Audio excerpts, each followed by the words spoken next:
네, 우리 성가대가 찬양했듯이 주님의 나라는 영원한 나라입니다. 여러분들이 그 영원한 나라의 시민권을 가지고 있습니다.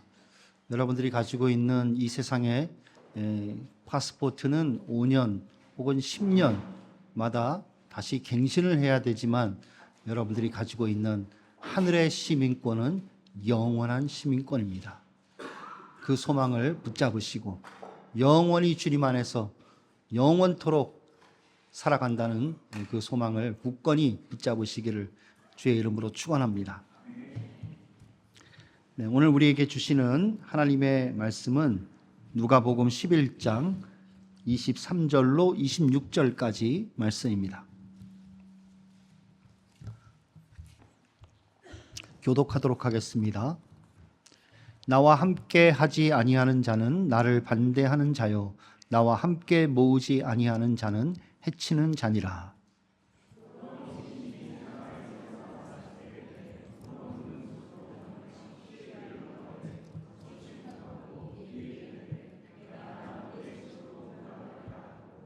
가서 보니 그 집이 청소되고 수리되었거늘 이에 가서 저보다 더 악한 귀신 7을 데리고 들어가서 거하니 그 사람의 낮은 형편이 전보다 더 심하게 되었느니라.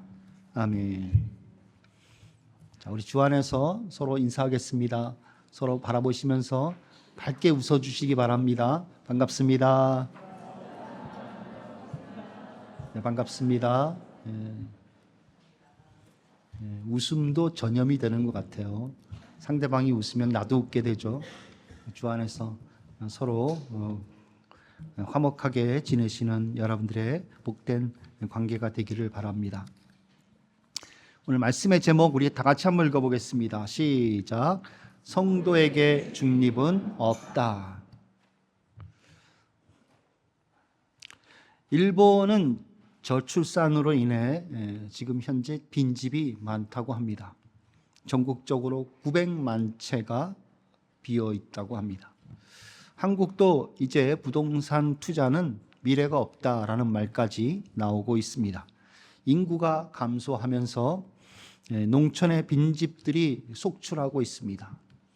청년들이 도시로 떠나가고 있습니다. 대도시라도 인구 이동이 일어나서 빈집들이 나타나고 있습니다. 부산과 같은 경우는 젊은이들이 많이 빠져나가서 빈집이 많이 생기고 또 빈 상가가 많이 생겨나고 있다고 합니다. 부산의 빈집은 11만 개가 넘습니다. 작은 소도시 하나가 다 비어 있다는 것입니다. 어떤 부산 사람은 말하기를 이제 부산은 노인과 바다 그리고 빈집만 남았습니다 라고 한탄을 하더군요. 평택과 같은 경우도 미분양 아파트가 2,000세대가 넘는다고 합니다. 영국은 어떨까요? 영국은 전국적으로 빈집이 약 70만 개가 있습니다. 6개월 이상 장기적으로 비워지는 집들은 26만 개 정도 된다고 합니다. 왜 영국은 저출산도 아닌데 이렇게 빈집들이 많이 나타나는 것일까요? 몇 가지 이유가 있는데 돈이 너무 많아서 주체할 수 없어서 부동산 투자를 하는 겁니다. 집을 사서 가격이 오를 때까지 그냥 내버려 둡니다. 렌트를 받지도 않습니다. 그래서 빈집으로 남아있는 것입니다. 또 어떤 사람은 집을 사놓고 관리나 디벨로핑 하는 것이 여유가 없고 시간적으로도 넉넉지 못해서 그냥 내버려 두는 경우도 있다고 합니다. 어떤 경우에는 외국에서 시내 한복판에 럭셔리 아파트들을 많이 사들인다고 합니다. 투자를 해서 집을 그대로 빈집으로 내놓기 때문에 집들이 그렇게 비어 있는 것입니다. 빈집은 범죄의 온상이 될 수 있습니다. 영국도 마약하는 자들이 이런 곳으로 스며든다고 하죠. 또한 빈집이 많아지면 주변 환경을 악화시킬 뿐만 아니라 시세도 하락되는 그러한 요인이 되어집니다. 또한 지역 경제의 활력을 떨어뜨리는 요인이 된다고 합니다. 빈집들이 많으니까 주변의 상가들이 장사가 될 리가 없는 것이죠. 이처럼 빈집은 문제가 많이 있습니다. 자, 오늘도 빈집을 비유로서 말씀하시는데 문제가 있습니다. 저는 성도에게 중립은 없다라는 제목으로 이와 관련하여 말씀을 드리도록 하겠습니다. 자, 사람은 빈집입니다. 성경은 사람을 여러 가지 소재로 비유를 합니다. 나무에 사람을 비유할 때가 있습니다. 이런 비유는 어떤 사람이냐라는 것을 나타낼 때 사용합니다. 예를 들어서 좋은 나무, 나쁜 나무, 종려나무, 무화과나무 이런 나무를 사용할 때 나쁜 나무냐 좋은 나무냐라는 것을 나타낼 때 사용하는 것입니다. 좋은 나무는 좋은 열매를 맺는 나무, 나쁜 나무는 나쁜 열매를 맺는 나무죠. 외관이 좋게 보인다 해서 좋은 나무구나 라고 판단할 수 없다는 것을 가르치는 것입니다. 종려나무는 무엇을 의미하는 것입니까? 의인을 말하는 것입니다. 곱게 자라는, 곱게 뻗어나가는, 하늘을 향해 뻗어나가는 의인, 그것을 나타내는 것입니다. 성경은 또 사람을 그릇에 비유할 때가 있습니다. 질그릇, 은그릇, 금그릇 이런 그릇들 있지 않습니까? 이런 것들은 사람이 어떻게 쓰임 받느냐라는 것을 나타낼 때 사용하기도 하고, 혹은 그 사람이 어떤 가치를 그 속에 품고 살아가느냐라는 것을 나타낼 때 이런 비유를 사용하는 것입니다. 질그릇에 보화를 담았다, 우리가 질그릇에 보화를 담았다라는 표현이 바로 이런 표현인 것입니다. 성경은 또 사람을 오늘 아까 찬송 우리가 불렀듯이 풀이나 안개에 비유할 때도 있습니다. 이것은 인생이 참으로 짧고 허무하다라는 것을 드러낼 때 사용하는 비유입니다. 자, 그런데 오늘 본문에서 사람을 무엇으로 비유하고 있습니까? 집으로 비유하고 있습니다. 이것은 희귀한 용법은 아닙니다. 성경에서 종종 볼 수 있는 것입니다.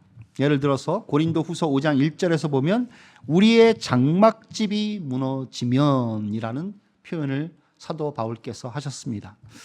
이 장막집은 우리의 몸을 가리키는 것입니다. 고린도전서 6장 19절에서 너희 가운데 계신 성령의 전인 줄 알지 못하느냐라는 표현을 쓰십니다. 성령의 전, 성령의 집 이런 뜻이죠.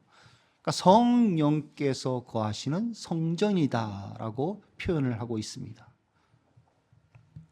예수 그리스도를 믿는 사람에 대하여 표현한 것입니다.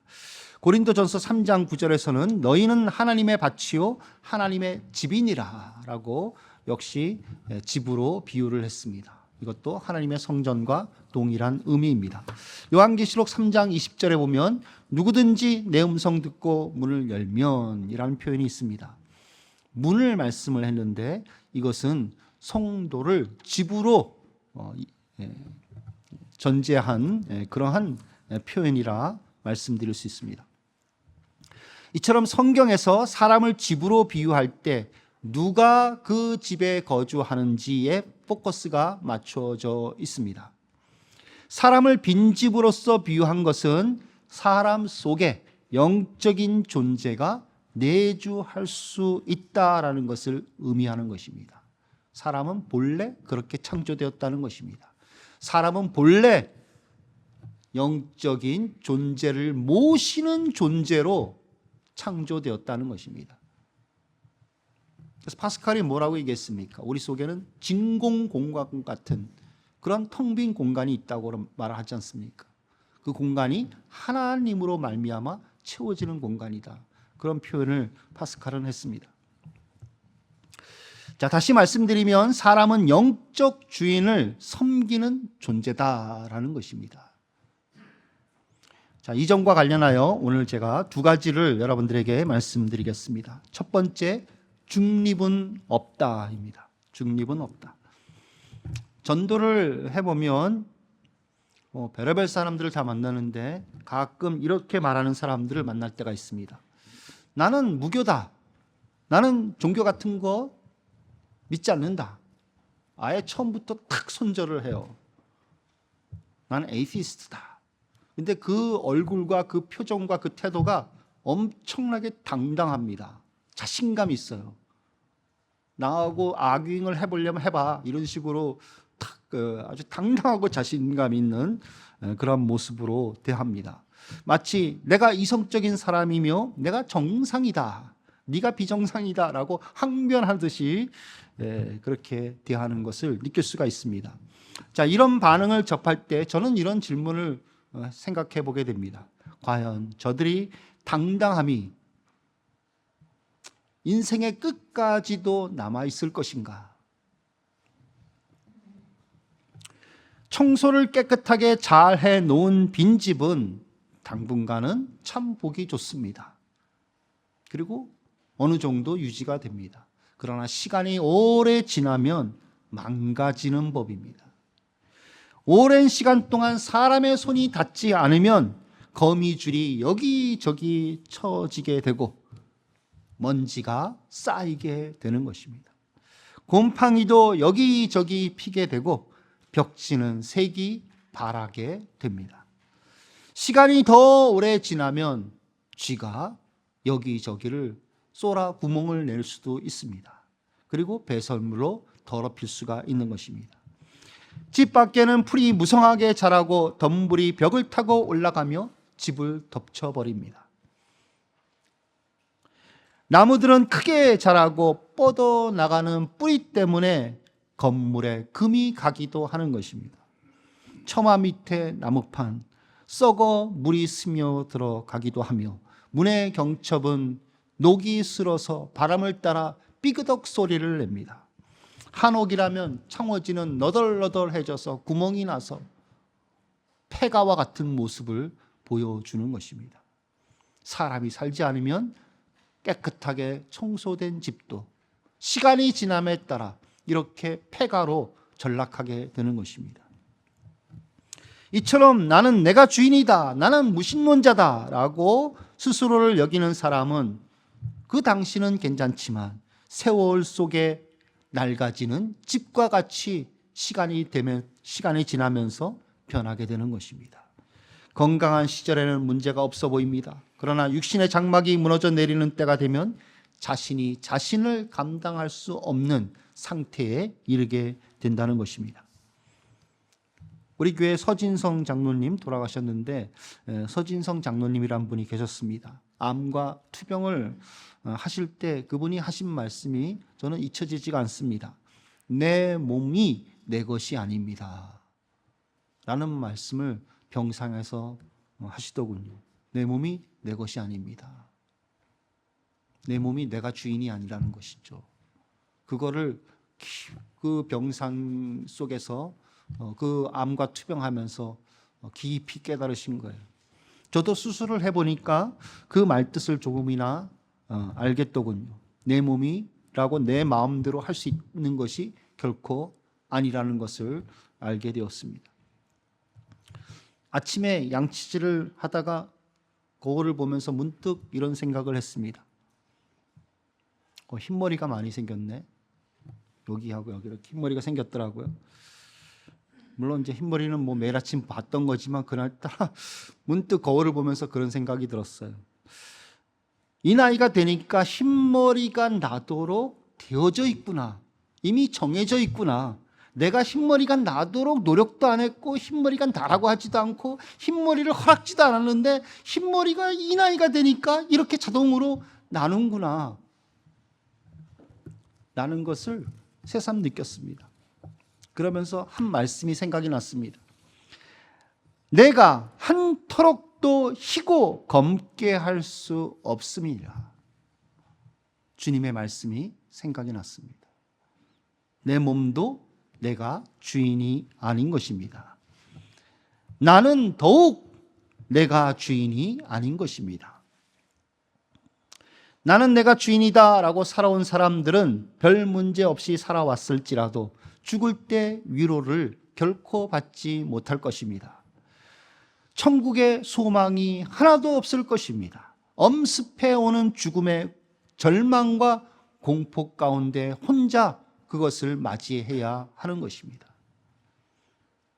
죽음 앞에 가족이 무슨 그 죽음의 공포와 절망을 막아줄 수 있겠습니까?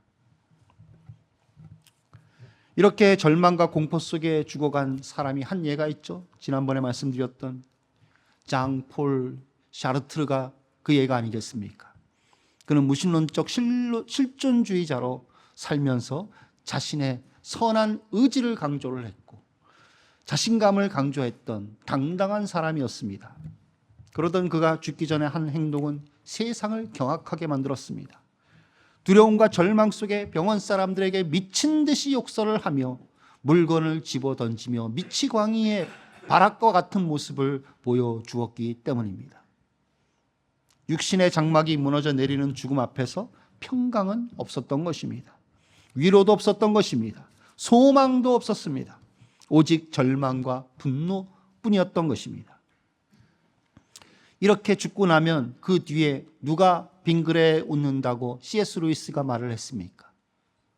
C.S. 루이스는 스크루테이프 레터즈라는 곳에서 그 책에서 이런 말을 합니다. 마귀가 그의 시신 뒤에서 빙그레 웃고 있다.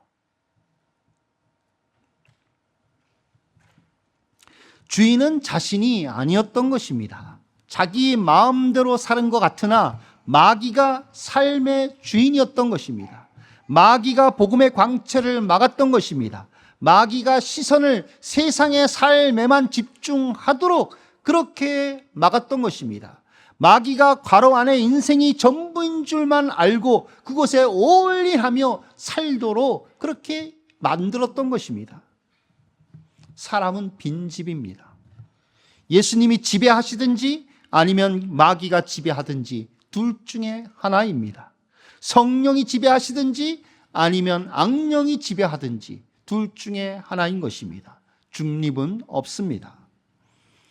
자, 23절을 보시면 23절 우리 한번 다 같이 또 한번 읽겠습니다. 시작. 나와 함께 하지 아니한 자는 나를 반대한 자요 나와 함께 모으지 아니하는 자는 해치는 자니라. 이 말씀은 yes 아니면 no라는 것입니다. 나와 함께 하지 아니하는 자는 중립적인 사람이며 혹은 반대하는 자다라고 예수님이 옵션을 두지 않았습니다. 나와 함께 하지 아니하는 자는 나를 반대하는 자다라고 무조건적으로 반대하는 자라고 말씀을 하고 계십니다. 후반절도 마찬가지입니다. 나와 함께 모으지 않으면 무관심한 자나 혹은 해치는 자다라고 옵션을 말씀하지 않으셨습니다. 무조건 해치는 자다라고 말씀을 하신 것입니다. 자, 이렇게 말씀하시고 나서 24절에 청소된 빈 집을 비유로 말씀하신 것입니다. 이그잼플로 말씀하신 것입니다. 중간지대라는 것은 없다는 것을 이 빈집의 비유로 말씀하신 것입니다. 귀신이 잠시 떠나갔습니다. 어떻게 떠나갔겠습니까? 자, 19절에 보시면 유대인의 자녀들이 귀신 쫓아내는 일을 행했음을 우리는 알 수가 있습니다. 귀신이 떠나가니 제정신이 들고 다시 삶을 정리하며 도덕적인 삶을 살아갈 수가 있었겠죠. 그런데 그 빈집은 빈집이 아니었던 것입니다. 24절 하반절에 보면 귀신이 뭐라고 그 집에 대하여 말하고 있습니까? 자기 집으로 여기고 있습니다. 내가 나온 내 집으로 돌아가리라. 내 집으로 돌아가리라. 청소되고 수리된 것을 보고 귀신이 자기보다 더 악한 7 귀신을 데리고 그 빈집에 들어가 거한다는 것입니다. 그래서 그 사람의 상태가 처음보다 더 나빠진다는 것입니다. 예수님이 그 속에 들어가 계시지 않으면 여전히 자기 집으로 여기고 더 악한 귀신을 데리고 들어가서 그 사람의 상태를 더 악하게 만든다는 것입니다. 우리는 뭐 귀신이 들어갔다 해서 뭐 미치광이처럼 발악하고 이런 모습만 상상을 하는데 그렇지 않은 경우도 있습니다. 점잖게 미치는 경우도 있습니다. 세상에 보면 도덕적으로 거짓말 안 하고 도둑질 안 하고 간음하지 않고 깨끗하게 살며 남들을 배려하며 자기 관리를 잘 하는 사람들이 있습니다.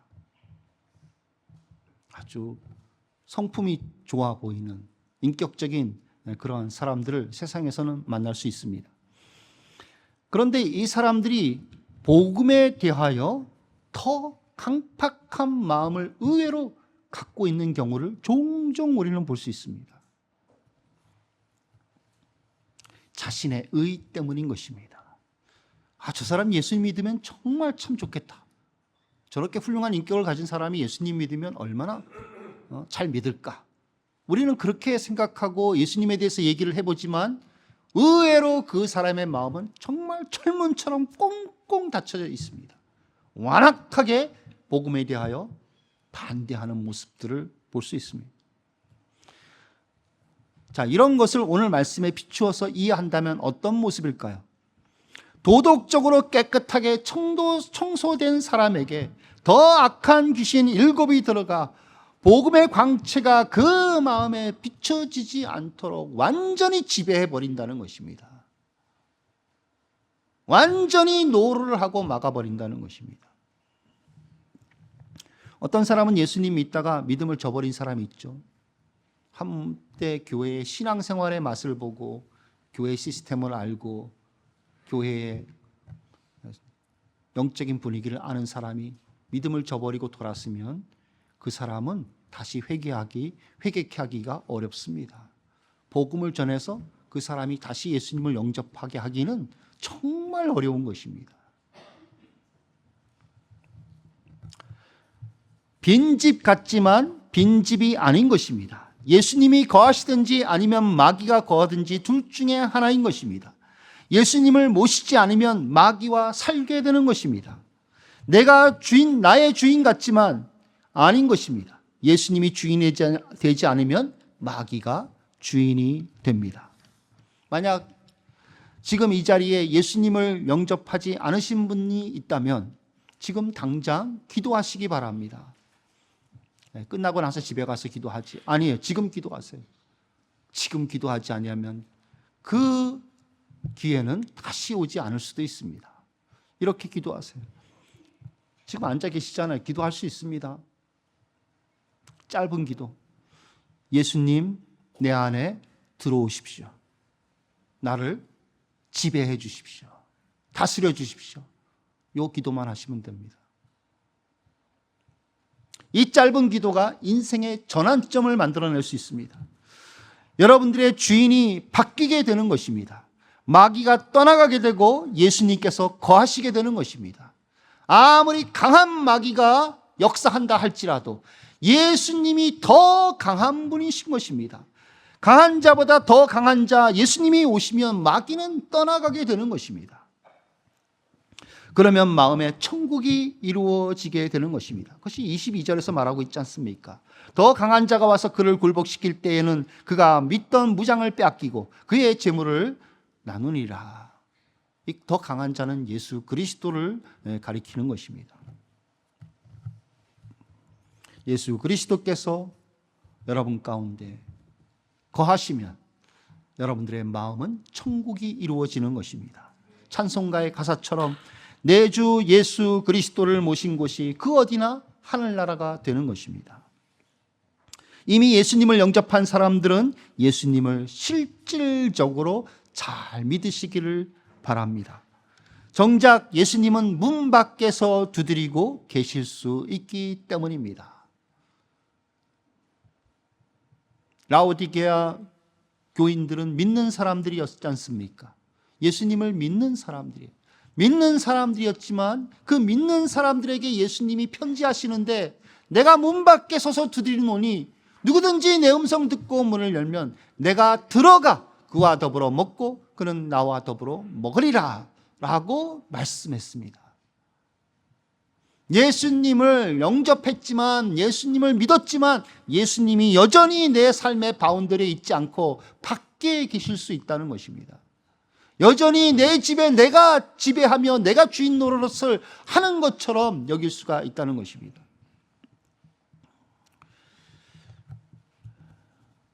예수님을 실질적으로 모셔드리며 예수님 중심적인 신앙생활을 잘 하시기를 바랍니다.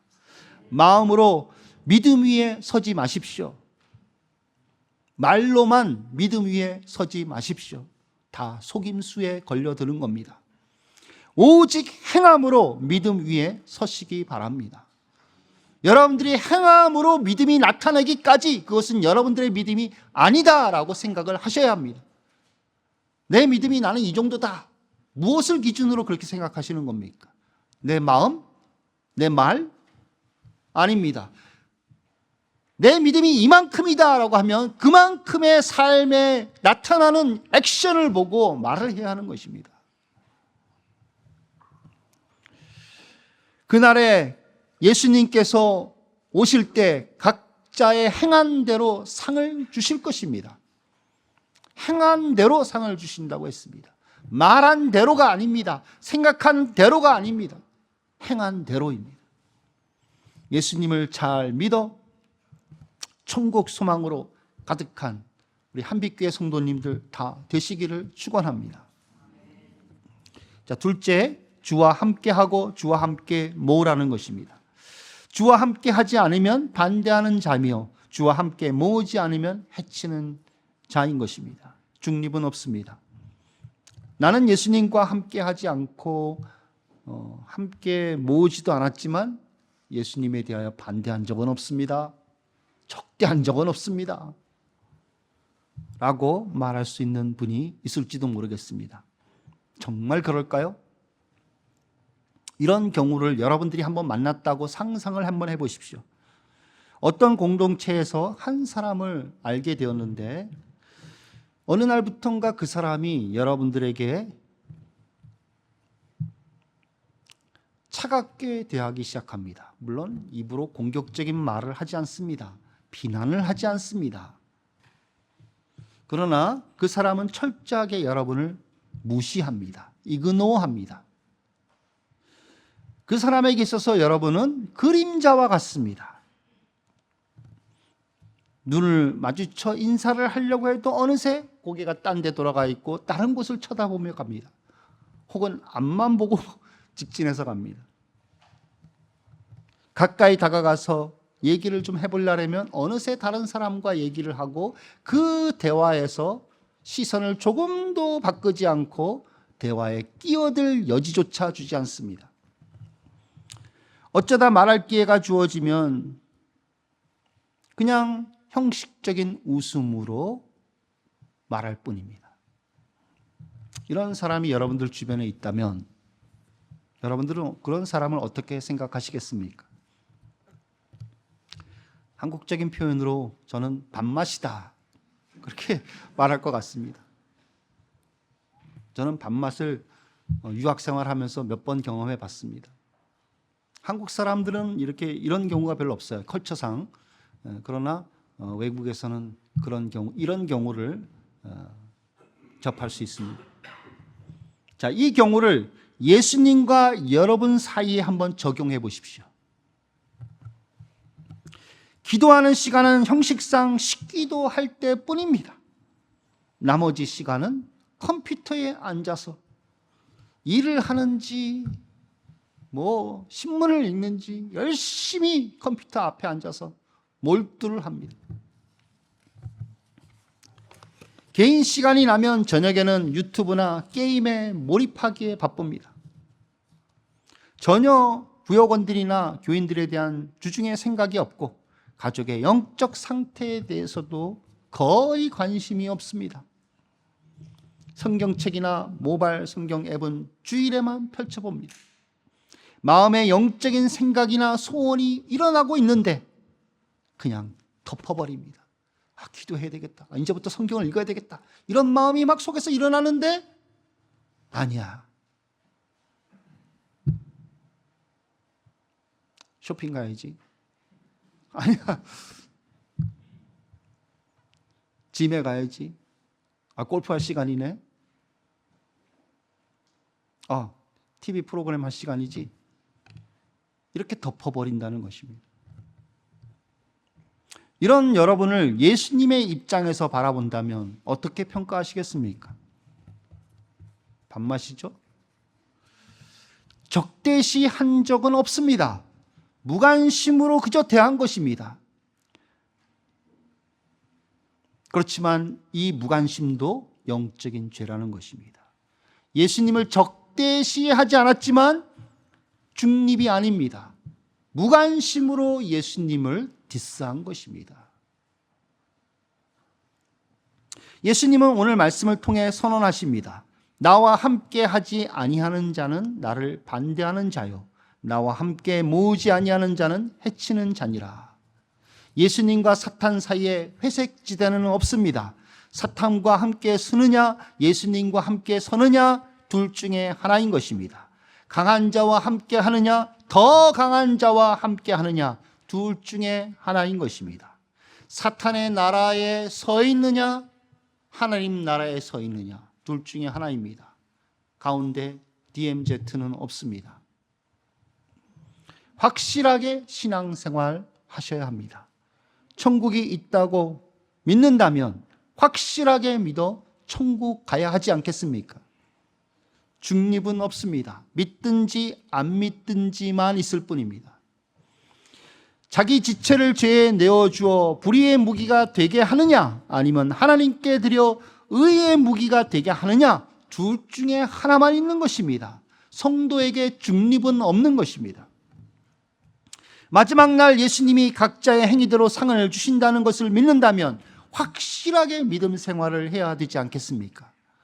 그날에 받을 상이 영원토록 나의 영광과 권세와 능력을 좌우한다고 믿는다면 확실하게 믿음 생활을 해야 하지 않겠습니까?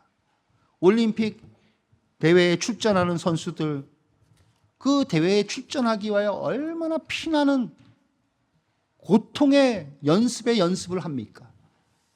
또 올림픽에 선수로 출전하게 되면 얼마나 연습을 더 합니까? 진짜 밥 먹고 잠자는 시간 외에는 계속 연습을 하는 거죠. 마인드 컨트롤부터 시작해가지고 모든 육체가 그냥 배도록 연습을 하는 것이 아니겠습니까? 이것은 올림픽 시스템이나 룰을 믿기 때문에 그렇습니다. 이렇게 연습해서 이기면 금메달 딴다. 최소한 동메달 메달권에 들어갈 수 있다. 라는 것을 믿고 소망하며 연습을 하는 것입니다. 이런 올림픽의 시스템과 법보다 더 확실한 것은 천국의 시스템이며 예수님의 말씀입니다. 예수님이 약속하셨으면 우리가 듣고 지키기만 한다면 그 약속은 반드시 우리의 것이 되는 것입니다. 여러분, 성경에 예수님이 여러 약속을 하고 있죠. 이 내세의 약속이 다 여러분 것은 아닙니다. 누구의 것이냐? 그 말씀대로 듣고 지키는 사람의 것입니다. 그 말씀을, 그 약속을 믿고 액션을 취하는 사람의 것이 되는 것입니다. 그것이 진짜로 믿음이기 때문에 그렇습니다. 그래서 28절을 보십시오. 오늘 본문은 아니지만 누가 복이 있다라고 말하고 있습니까? 오히려 하나님의 말씀을 듣고 지키는 자가 복이 있느니라 라고 말씀하고 있지 않습니까? 다 이게 문맥으로 연결되는 것입니다. 우리가 예수님의 말씀을 확실히 믿고 지키어 상주심을 바라보며 살아가야 되겠습니다. 중립은 없습니다. 차든지 뜨겁든지 하라고 했습니다. 미지근하면 토하여 내친다고 했습니다. 여러분에게 중립지대는 없습니다. 성령의 충만을 받든지 사탄의 충만을 받든지 둘 중에 하나입니다. 중립은 없습니다. 아니, 어떻게 성도가 사탄이 충만할 수 있단 말인가? 라고 반문을 하실 수 있어요. 성경에 나와요. 초대교회에 보면 헌금하다 죽은 부부가 있죠. 누구입니까? 아나니아와 삽비라입니다. 아나니아가 남자예요. 이 아나니아에게 베드로 사도가 이렇게 말을 합니다. 아나니아야, 어찌하여 사탄이 내 마음에 가득하여 내가 성령을 속이고 땅값 얼마를 감추었느냐. 아나니아가 불신자가 아닙니다. 아나니아는 신자입니다. 성도입니다. 믿는 자입니다. 예배자입니다. 이 사람을 가리켜 사도 베드로가 아나니아야, 어찌하여 사탄이 내 마음에 가득하여 내가 성령을 속이고 땅값 얼마를 감추었느냐라고 묻고 있고 꾸짖고 있습니다. 사탄의 지배를 받고 있었던 것입니다. 그래서 사탄의 지배로, 사탄의 사주로 성령을 속이려 했던 것입니다. 이처럼 성도는 성령의 전이지만 성령의 지배를 받을 수도 있고 사탄의 지배를 받을 수도 있습니다. 여러분이 이 집에 누구를 초대하느냐에 따라 달라지는 것입니다. 마귀를 부르는 마귀적인 일과 세상적인 일을 자꾸 하면, 그리고 세상의 정욕으로 자꾸 살아가게 된다면 그것이 마귀를 부르는 게이트웨이가 됩니다. 그러나 말씀과 기도와 찬양으로 영적인 은혜를 자꾸 사모하게 되면 그것이 성령의 역사하시고 성령이 충만히 채워지는 게이트웨이가 되는 것입니다. 성령으로 충만하지 않으면 마귀로 충만하게 되는 것입니다. 중립은 없습니다. 그러므로 구하고 찾고 두드리시기 바랍니다. 그것을 예수님께서 오늘 말씀을 하시기 앞서 가르쳐주고 있지 않습니까? 구하고 찾고 두드리면 성령을 우리에게 주신다고 했습니다. 오직 성령을 모셔드려서 성령으로 충만케 되어지는 여러분들이 되시기를 바랍니다. 아버지께서 약속하신 성령이라고 했습니다. 아버지께서 약속하신 것은 믿음으로 받는 것입니다. 믿음으로 사모하고 믿음으로 그것을 찾으면 하나님께서 그 약속하신 것이 여러분 것이 되게 하시겠다는 것입니다. 여러분들이 믿음으로 그것을 받아 여러분들이 성령의 충만함이 이루어지기를 주의 이름으로 축원드립니다. 기도하겠습니다. 자, 여러분 가운데 하나님께서 주신 말씀이 있다면 그 말씀을 붙잡고 함께 기도하시기 바랍니다. 성령이 말씀하신 그 말씀, 기억이 나는 말씀 붙잡고 기도하십시오. 그리고 주님, 저를 잡아 주시옵소서. 다시 한번 저를 사로잡아 주옵소서. 그렇게 간구하시기 바랍니다. 그리고 내 안에 성령으로 충만히 임하여 주옵소서. 자, 합심으로 기도하겠습니다. 하나님 아버지의 은혜를 감사합니다. 주님, 우리를 하나님 아버지께서 주의 사람으로 만들어 주신 은혜 감사합니다. 하나님, 우리의 이 육신의 하나님 몸이 주님이 거하시는 하나님 성령의 전임을 다시 한번 확실하게 알게 하여 주시고, 하나님 주님을 모셔드리는 저희들 될 수 있게 도와주시옵소서. 하나님 주의 음성을 듣게 하여 주시고, 하나님 주의 음성을 따라 말씀을 듣고 지키어 사모하여 하나님께서 역사하시는 그 역사를 경험하며 하나님으로 충만케 되어지는, 성령으로 충만케 되어지는 삶을 살 수 있도록 하나님 도와주시옵소서. 사도 바울이 잡힌 바 된 그것을 잡으려고 달려가노라 라고 말했던 것처럼, 하나님 우리가 잡힌 바 된 것을 하나님 다시 잡으려고 달려가며 사모하며 구하고 찾고 두드리는 그러한 삶을 살기를 원합니다. 주님 역사하여 주시고 잡아 이끌어 주시고, 주님 우리 속에 문을 두드려 주시고, 주님 음성 듣게 하여 주시고 들을 길을 주시고, 하나님 역사하여 주시고 우리 가운데 충만히 임하여 주시옵소서.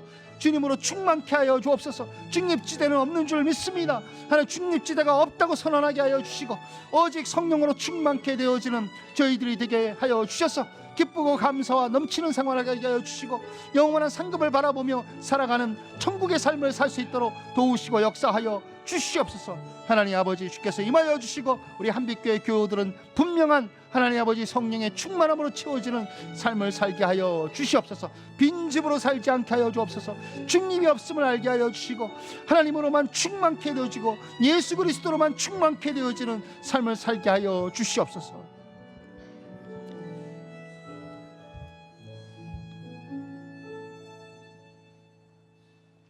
하나님 아버지, 사도 바울이 잡힌 바 된 그것을 잡으려고 달려가노라라고 말했듯이 하나님, 우리도 잡힌 바 된 그것을 잡으려고 달려가기를 원합니다. 주님, 우리에게 들을 길을 주시옵소서. 문을 두드리시는 주님의 음성을 듣게 하여 주시옵소서. 그리고 우리의 문을 활짝 열어 주님으로 충만케 하여 주시옵소서. 주님 오시옵고 우리를 지배하여 주시고 우리를 다스려 주시옵소서. 우리를 강권하여 주시고 우리를 잡아 이끌어 주시옵소서. 성령님, 우리에게 충만 임하여 주옵소서. 그러 말미암아 우리가 하나님 나라를 바라보며 살게 하여 주옵소서. 우리가 빈집이 아니라는 것을 분명히 알게 하여 주시고 오직 예수님으로만 충만하여 살아가는 복된 삶을 살아내도록 도와주시옵소서. 예수님의 이름으로 기도드리옵나이다. 아멘.